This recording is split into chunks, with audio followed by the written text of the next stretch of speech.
This is the entrance to Emmanuel Episcopal Church, and we are at the Washington Street main entrance. On September 3rd, 1854, there were iron gates at this entrance in memory of Julian Thurston, the infant son of Colonel and Mrs. Charles Men Thurston.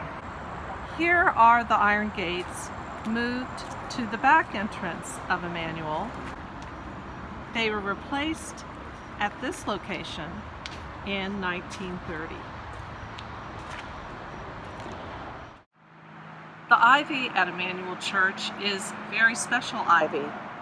It was brought over in 1854 from Westminster Abbey in London and St. Kelvin's Kitchen in Ireland, a monastery. It was given by the Reverend D.H. Buell, our rector.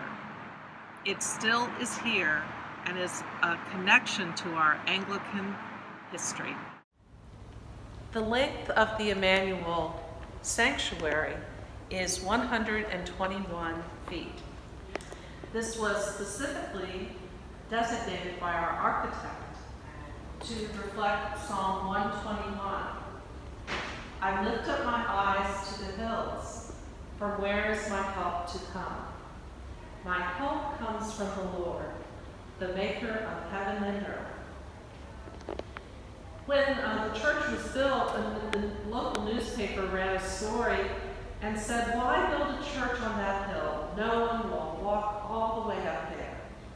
But the church was built at 121 feet, and folks have lifted up their eyes to this hill for years and years, and hopefully years to come.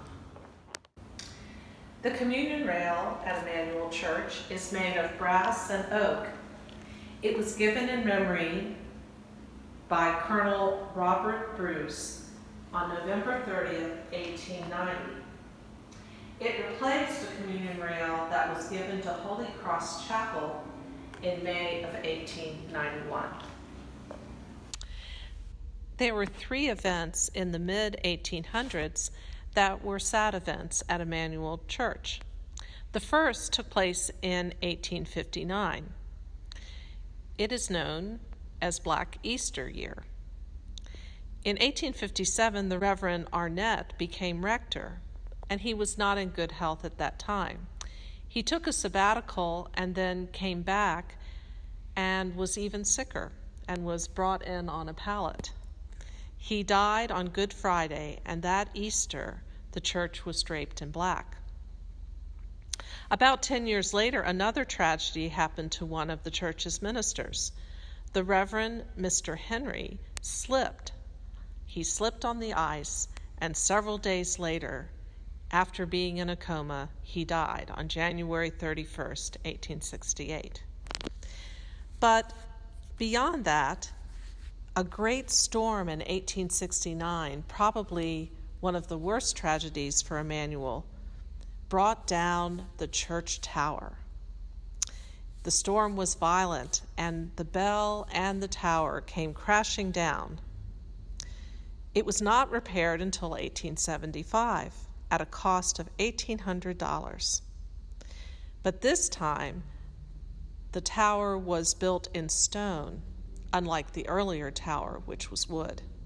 And that stone tower has weathered many violent storms over a century.